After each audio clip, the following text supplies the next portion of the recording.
So Libri at the Monte Carlo Bay Resort in Monte Carlo. How are you? Wonderful. Wonderful. Do you like it here? Yeah, how can you not? It's gorgeous. Yeah. Been sat in the sun all day. Thought about playing some poker. No, it's just too nice. Yeah. How long are you here for? I'm here for the week. Yeah. I think I'm heading out on Sunday, and yeah, just gonna get back home. You know, I'm feeling less sort of desire to travel on the road all the time because I'm a homeowner at last. Right. Where did you find your in London, in southwest London, and yeah, I love it. It's where in London is that? Clapham. Clapham. Okay. Yeah, Is that a nice area? Yeah, it's cool. It's fun, but it's got a little bit of greenery still, and it's not dead central. Is it your first own home? First. How come? I don't know. You've been renting or what? Yeah, renting. Or well, I was for the last couple of years actually. I was technically just based out of my parents' house down in Kent, and you know, I didn't really have any great need to rent my own place. But you know, after San Remo, I wanted to invest the money in something. Bricks and mortar made sense. So yeah, just was looking for the perfect apartment. Got messed around on like 3 different apartments for, you know, either it fell through or it wasn't quite right or whatever. So I finally got this one, and it was even better than all the others put together. Right. So you didn't think about living in London really? It was weird. Well, before San Remo, I was actually really looking to sort of up sticks and move to Vegas, and because I love it so much there. But you know, then I won San Remo, and then PokerStars came along, and you know, they definitely want me to be UK based, and it made sense for me because you know that's where, you know, after the win, it was getting most sort of media and so on, and you know, and I wanted to stay there. And then, you know, and I mean, in the long run, where will I end up? I don't know. I do definitely love the West Coast of the USA. I could see myself sort of spending 6 months of the year there. But it's possible to do that even if you're based in. Well, exactly. In England. Yeah, and I mean, and I do definitely think that London will be my base for the, you know, decent foreseeable future. Yeah, what some people don't know is actually that the weather in London is not that bad. I know, people... It's not that bad. I think this sort of reputation precedes it, and therefore people only notice that when it's bad, and they sort of block out the memory of it whenever it's good, and it's... I don't know, it's true. But to be fair, this winter has been exceptionally bad. So. It has. But it wasn't just in London, it was the entirety of Europe, or in fact the whole Northern Hemisphere from what I gather. Yeah. You know, the jet streams are dicking about. So. Yeah. So I mean, now it's May, and already at the end of this week, I think Scoop is beginning, right? Are you playing a lot online these days? Yeah, I will be probably well, it starts on Sunday actually. I'm going to miss the first few days because I'm here, and then I've got some stuff I need to do. I think I've got a couple of other friends are going to come and hang out in my place and play online, you know, some Americans. Poker players? Poker players, yeah. Obviously. I don't know if they want me to say who is. No, don't worry about it. So I won't, you know, I don't know. But yeah, it'll be good fun. Yeah. And yeah, it's nice. I much prefer, like, grinding alone. I find quite difficult. I just, you know, I get bored or frustrated, and it's just nice to have, you know, grinding buddies, someone to talk to on 5-minute break, you know, someone to moan to. Yeah, and if you run bad, someone else is running good, and exactly, and then exactly, it just, you know, it's very important, I think, to sort of select your, you know, grinding buddies, people who are positive people, and you know, I think that always helps sort of bring up the mood of the room. So yeah, it'll be good fun. There was, I think it was like last year, you were a bunch of girls, the PokerStars pro girls, like Vanessa and then Maria Ho. Yeah. Are you hanging out with them a lot? Yes, yeah. Well, we all lived together for the summer, which was great fun. You did last summer? Yeah, last summer. Will you do it again? I don't think so this year, no.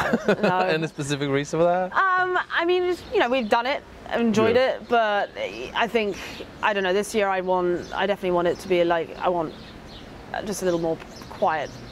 Yeah? Quiet and privacy and so on. Are you looking for an apartment, a house? I think I'm going to just rent a condo, you know, Palms Place or City Centre or something like that. One of those places. I need to do it. Still haven't. And yeah, just gonna. Yeah, I just want my own space this year. I've always shared every year in Vegas, and I think doing the sort of just having like somewhere quiet to go back to when you need to is very valuable. Maybe it's a good thing to pick the moments when you spend time with friends and you don't have to. They're not there automatically. You're not. Yeah. Right. Exactly. You can choose when, as opposed to choosing when to be alone. Yeah. When I mean, No Limit Hold'em would you say by far that's your best game? Yes. What is your second best game? Nothing? Nothing. I love Raz. I mean, it's kind of a stupid game, but I just enjoy it a lot. I wouldn't say it's my second best. I mean, I guess. But you know the stud games decent. Yeah, I mean, I know them. I know the rules. I don't really know, the Deuce to 7 games really at all. No. It's weird. It's one of those things that 3-4 years ago I was like, I want to learn mixed games. I want to put energy into learning these. Yeah, I know you said and that. And then I just never really got around to it. And now I feel like kind of I would need like a major life shift in my goals and schedule and everything in order to really put the energy that is now necessary, because everyone's pretty good. Well, not everyone, but there's a lot of really good players now. It's not the huge feeding frenzy that it was a few years ago. No, I think it's quite easy to become a bit above average in a lot of games, because there's so many bad players still. But from there to become one of the best, it's like, the amount of work, exactly. And I don't know, I just have got too much other stuff going on right now to put in the energy that would be required just to justify playing a few events at the series that I wouldn't otherwise play. And actually that's the thing about this series. In previous years, I've grinded pretty hard playing, like 18 to 20 events each summer. I'm going to not do that this year. I'm going to play a lot less. Maybe 10. It's going to be a lot more. Yeah, I think probably 10. Realistically, maybe 14 or 15. But I'm going to take more breaks. I'm going to do more stuff. My favorite thing about the summer is the mountains. Just going out to Red Rock. A lot of hiking? I'm obsessed with it. Is it? Oh, I love it so much. I talked to Faraz Yaka the other day, and he talked a lot about it as well. It's like so many people are getting into it now. So many poker players. Like you're never going to struggle to find a buddy to go hiking with you over the summer. Right. There's always someone. I might even create like a little. Actually, that's an idea. Maybe I'll create a Facebook group. Let's go hiking.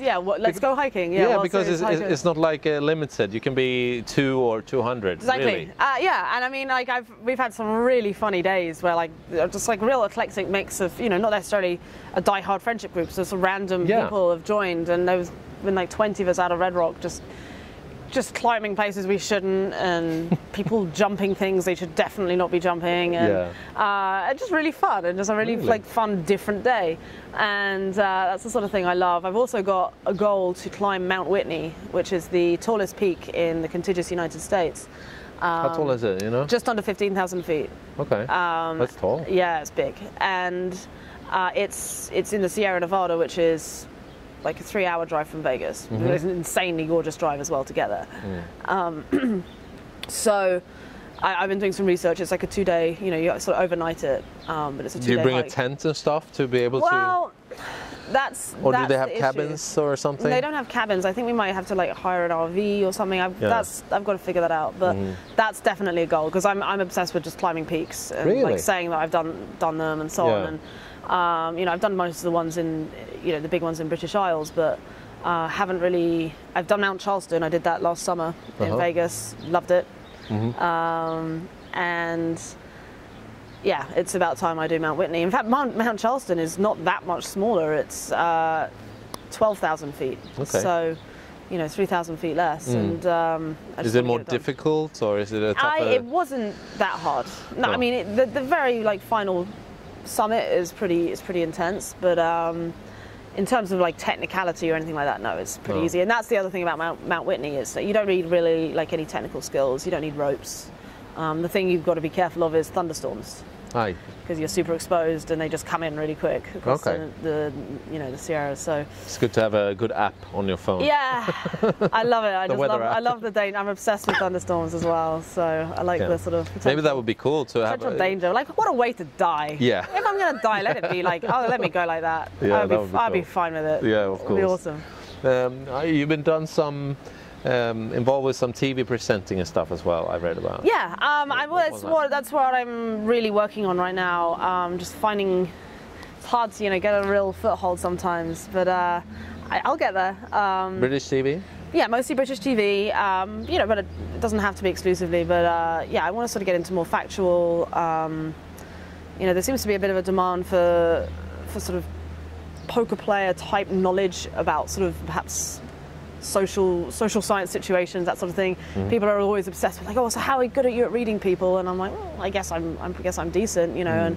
And you know, it comes quite easily to me to talk about it to sort of the layman. Right. So, and people are always fascinated by it. So there could be like a little niche there. And there's definitely one skill to be able to read someone, but maybe you don't have the ability to explain it to other people. Which I mean, I'm by no means like some kind of reading wizard by any stretch. But I'd like to think I'm above average in terms of the general population, and again, like I think I'm above average at explaining it on camera. Right. Good combination. Yeah, it'll work out. And so I think that's one little angle. And then of course I've got sort of the science background that I still love, and you know, that's another goal. But yeah, it's just about thinking of ideas and meeting the right people. As in anything, it's all about who you meet and timing and so on, and having some good fortune and. I don't know. I feel it coming. So. Yeah. I think it's really important because earlier years, I think a lot of poker players have been stuck a little bit too much within the poker-only area. I think it's and that sort of much to their detriment. I mean, you know, poker is, while it had obviously a pretty crappy time in the last couple of years, it's still surviving, and it's still there's a lot of potential and future out there. I think. You know, poker stars are doing are just incredible. They're just working tirelessly to obviously, you know, try and get the USA to be reasonable. And you know, and they're always just thinking of new ideas and so on. But at the same time, it's important for people to diversify. And you know, whatever poker players, you know, always have outside interests. And I think a lot of the most sort of balanced, successful poker players are the ones that, you know, are very aware of that fact and don't put all their eggs in one basket and rely solely on one industry, because you just don't know what's going to happen. And I think people are learning that and realizing it. Perhaps it's also, you know, say within the group of people I know, we're all getting a little older and a little wiser.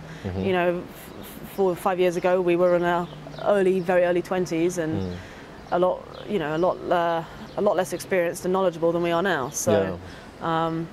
Definitely sort of sensing a bit of a shift, at least in my friends, of planning and diversifying.